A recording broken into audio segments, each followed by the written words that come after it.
बॉलीवुड के तीन बड़े चेहरे शाहरुख खान, अजय देवगन और टाइगर श्रॉफ तीनों एक विज्ञापन में साथ नजर आए थे।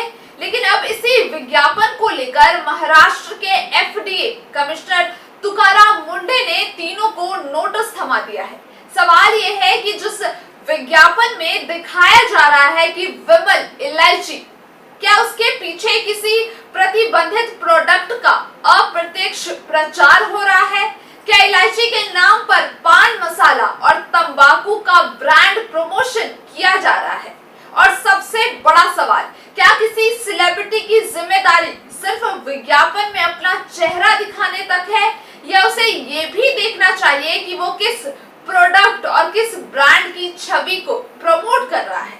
क्या है पूरा मामला, जानते हैं इस खास रिपोर्ट में। नमस्कार, मैं हूं अंशु ठाकुर और आप देख रहे हैं आरंभ न्यूज। दरअसल महाराष्ट्र एफडीए ने शाहरुख खान, अजय देवगन और टाइगर श्रॉफ को विमल इलायची के विज्ञापन को लेकर शो कॉज नोटिस जारी किया है। एफडीए का आरोप है कि ये विज्ञापन सिर्फ इलायची का प्रचार नहीं हो सकता, बल्कि इसके जरिए विमल पान मसाला जैसे प्रतिबंधित प्रोडक्ट की अप्रत्यक्ष ब्रांडिंग की जा रही है। इसे ही कहा जाता है सरोगेट एडवर्टाइजिंग, यानी एक ऐसा विज्ञापन जिसमें किसी प्रतिबंधित या विवादित प्रोडक्ट का सीधे विज्ञापन करने के बजाय उसी ब्रांड नाम, पहचान, इमेजिनरी से जुड़े किसी दूसरे प्रोडक्ट को प्रमोट किया जाता है। और यही वजह है कि महाराष्ट्र एफडीए ने इस मामले में कार्रवाई की है। लेकिन एफडीए की नजर सिर्फ एक्टर पर क्यों?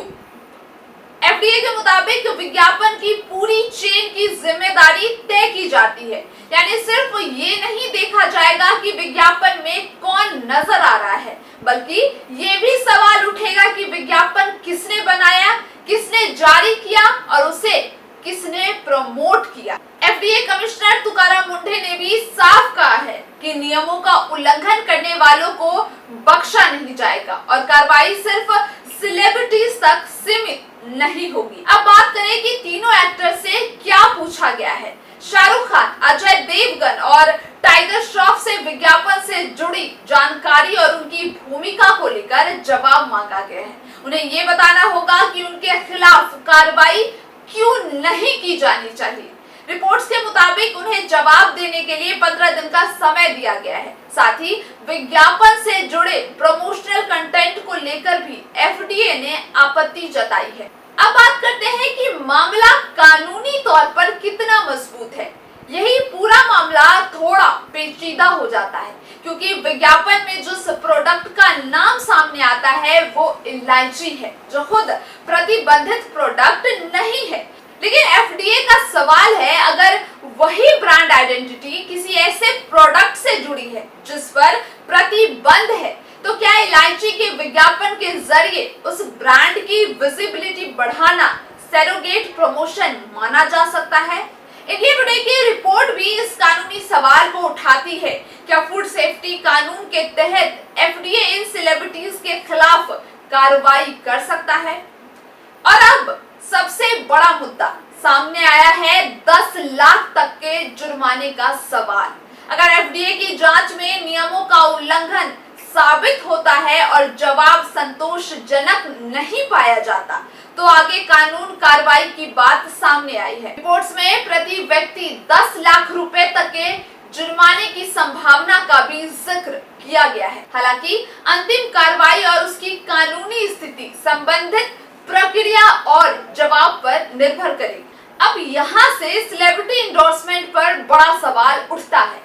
इस पूरे विवाद ने एक पुराना सवाल भी खड़ा कर दिया है।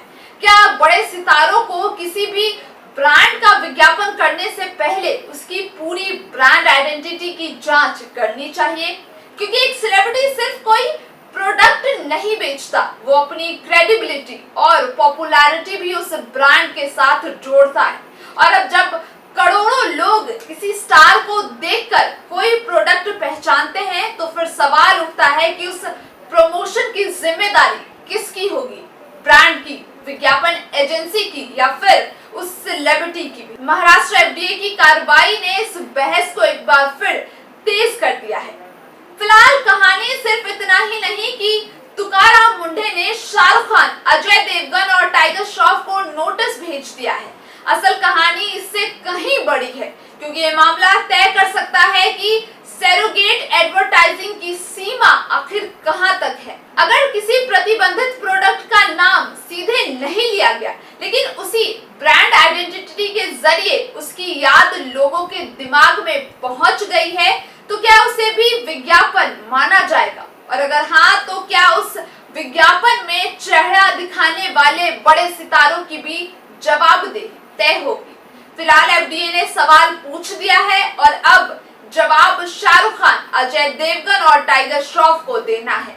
और इस पूरे मामले में सबसे बड़ा सवाल यही रहेगा कि क्या सेलिब्रिटी एंडोर्समेंट सिर्फ कमाई का जरिया है या इसके साथ एक सामाजिक जिम्मेदारी भी जुड़ी हुई है। फिलहाल इस खबर पर इतना ही। बाकी देश और दुनिया की तमाम खबरों को जानने के लिए देखते रहिए आरंभ न्यूज।